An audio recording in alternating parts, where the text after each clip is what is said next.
மாநிலத்தில் சுயாட்சி, மத்தியில் கூட்டாட்சி என்கிற பரந்துபட்ட கொள்கை முழக்கத்தினை தமிழ்நாடு தொடர்ந்து உரக்க முழங்கி வருகிறது.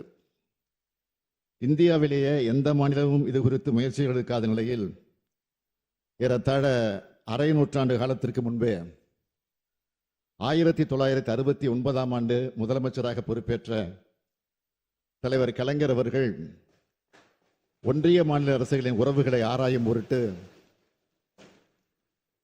ஓய்வு பெற்ற தலைமை நீதிபதி பி. ராஜமன்னார் அவர்கள் தலைமையில் உயர்மட்ட குழுவினை அமைத்தார். நாட்டிலேயே முதல் முறையாக ஒன்றிய மாநில அரசின் உறவுகளை குறித்து விரிவாக ஆய்வு செய்து 1971ஆம் ஆண்டு ராஜமன்னார் குழு தனது அறிக்கையை வழங்கியது. அந்த குழுவின் முக்கிய பரிந்துரைகளை 51 ஆண்டுகளுக்கு முன்பு 1974ஆம் ஆண்டு ஏப்ரல் 16ஆம் நாள் இதே சட்டமன்றத்தில் தீர்மானமாகவும் தலைவர் கலைஞர் நிறைவேற்றினார்.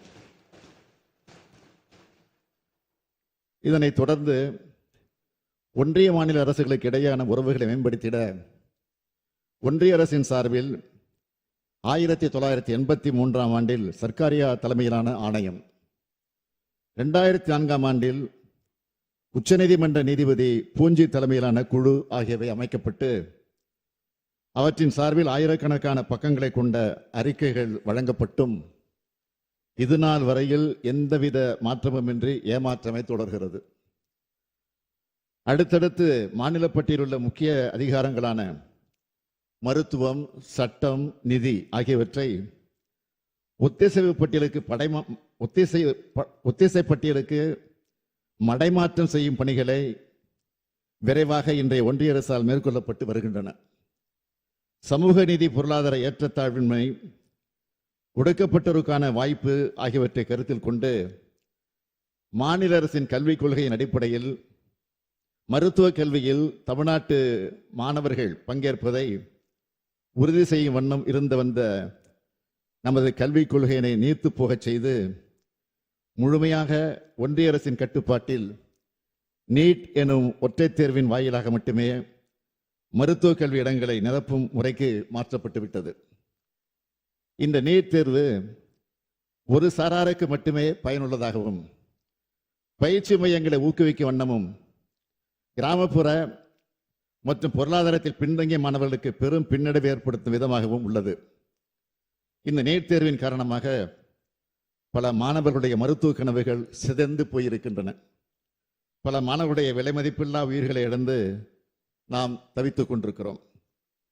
கடந்த ஒரு நூற்றாண்டுக்கு மேலாகவே நாட்டிலேயே தலைசிறந்த மருத்துவர்களை தொடர்ந்து உருவாக்கி வரும் தமிழ்நாட்டில் உள்ள மருத்துவமனைகளை நோக்கி நாட்டின் பல்வேறு பகுதிகளில் மட்டுமின்றி பல உலக நாடுகளிலிருந்தும் உயர்தர சிகிச்சை பெற மக்கள் வருகை புரிந்த வண்ணம் இருக்கிறார்கள் என்பதை நான் சுட்டிக்காட்ட விரும்புகிறேன்.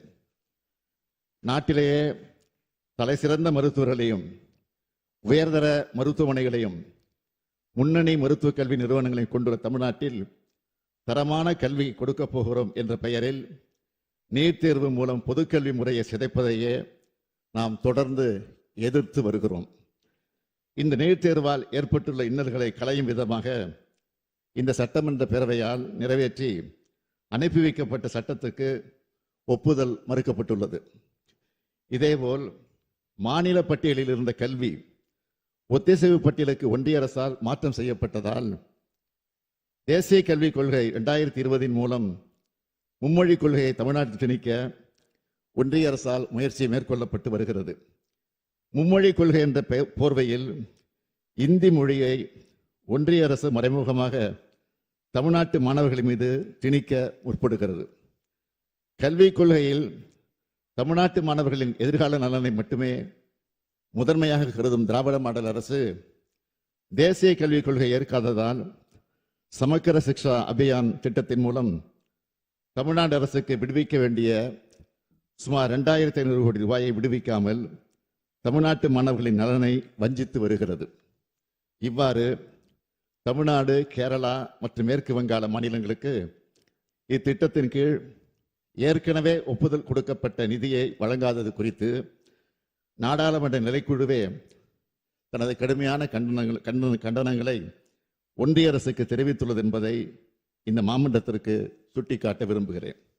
எனவே மொழி, இன, பண்பாடு ஆகியவற்றின் தனித்தன்மைகளை உறுதி செய்யும் வண்ணம் கல்வியை மீண்டும் மாநில பட்டியலில் சேர்க்க வேண்டியது இன்றியமையாததாகும் என்பதை மாமன்ற உறுப்பினர்கள் அனைவரும் ஏற்றுக்கொள்வீர்கள் என்று நான் நம்புகிறேன். மாண்புமிகு பேரவைத் தலைவர் அவர்களே, ஒன்றிய நிதிக்குழுவின் பரிந்துரையின் அடிப்படையில் மாநிலங்களுக்கு பகிரப்படும் நிதியானது தமிழ்நாடு போன்ற பொருளாதாரத்தில் முன்னேறியுள்ள மாநிலங்களின் பங்களிப்பிற்கு ஈடா அல்லாமல் குறைவாக பகிரப்படுகிறது என்பதை இம்மாமன்ற உறுப்பினர்கள் அனைவரும் நன்கு அறிவீர்கள். சரக்கு மற்றும் சேவை வரி அறிமுகப்படுத்தப்பட்ட போது அதன் அறிமுக நிலையிலேயே தன்னுடைய எதிர்ப்பை பதிவு செய்த மாநிலங்களுள் தமிழ்நாடும் ஒன்று. எனினும் பொருளாதாரத்தில் முன்னேறிய மாநிலங்களின் கருத்துக்கள் எல்லாம் புறந்தள்ளிவிட்டு நடைமுறைப்படுத்தப்பட்ட சரக்கு மற்றும் சேவை வரி உற்பத்தி துறையில் சிறந்து விளங்கும் தமிழ்நாடு உள்ளிட்ட பல மாநிலங்களுக்கு மிகப்பெரிய வருவாய் இழப்பை ஏற்படுத்தி உள்ளது.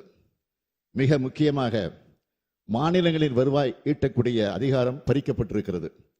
இந்தியாவின் 2வது பெரிய பொருளாதாரமாக விளங்கி ஒன்றிய அரசின் வரி வருவாயில் பெரும் பங்களிப்பை தமிழ்நாடு தரும் போதிலும் நாம் பங்களிக்கக்கூடிய ₹1 வரியில் 29 பைசா மட்டுமே நமக்கு நிதி பகிர்வாக அளிக்கப்படுகிறது.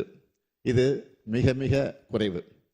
இயற்கை சீற்றங்களினால் தமிழ்நாடு பாதிக்கப்பட்ட போதெல்லாம் கூட உரிய இழப்பீடுகள், தகுந்த ஆய்வு மற்றும் அளவீடுகள் செய்த பின்னரும் பலமுறை வலியுறுத்தியும் வழங்கப்படவே இல்லை. இந்த நேரத்தில் இந்திய அரசமைப்பு சட்டத்தை வடிவமைத்து தந்த அண்ணல் அம்பேத்கருடைய கருத்தை இந்த மாமன்றத்தில் பதிவு செய்ய விரும்புகிறேன். Both the union and the states are created by the Constitution. Both derive their respective authority from the Constitution. The one is not subordinate to the other. It is its own field, and the authority of one is coordinate with that of the other. மாண்புமிகு பேரவைத் தலைவர் அவர்களே, ஒன்றிய அரசின் வழிகாட்டுதல் படி மாநில அரசின் தீவிர மக்கள் தொகை கட்டுப்பாடு விழிப்புணர்வு நடவடிக்கைகள் மூலம் பிறப்பு விழுக்காடு கட்டுப்படுத்தப்பட்டு சீரமைக்கப்பட்ட நிலையில் அதனை தண்டிக்கும் விதமாக 2026ஆம் ஆண்டு நடைமுறைப்படுத்தப்பட கருதி இருக்கக்கூடிய நாடாளுமன்ற தொகுதியில் மறுவரையினால் தமிழ்நாட்டின் பிரதிநிதித்துவம் வெகுவாக குறைக்கப்படக்கூடிய அபாயம் ஏற்பட்டுள்ளது. இவ்வாறு கூட்டாட்சி கருத்தியலுக்கு எதிராக ஒன்றிய அரசு நடந்து கொள்ளும் போதெல்லாம் அதற்கு எதிராக தமிழ்நாடு தொடர்ந்து எதிர்வினை ஆற்றி வருகிறது. இந்த பிரச்சனைகளை குறித்து மக்கள் மன்றத்தில் விரிவாக எடுத்து கூறி தேவைப்பட்டால் சட்டமன்றத்தில் அதற்குரிய தீர்வை எட்டுவதற்கு உரிய சட்டங்களை ஏற்றிடவும் நாம் என்றும் தயங்கியதே இல்லை. இன்னும் குறிப்பாக சொல்லப்போனால் நாம் இயற்றிய சட்ட முன்வடிவுகள் மீது உரிய ஒப்புதல் வழங்காமல் காலந்தாழ்த்திய தமிழ்நாடு ஆளுநருடைய செயலை எதிர்த்து உச்சநீதிமன்றம் வரை சென்று வழக்கு தொடுத்து சமீபத்தில் தமிழ்நாடு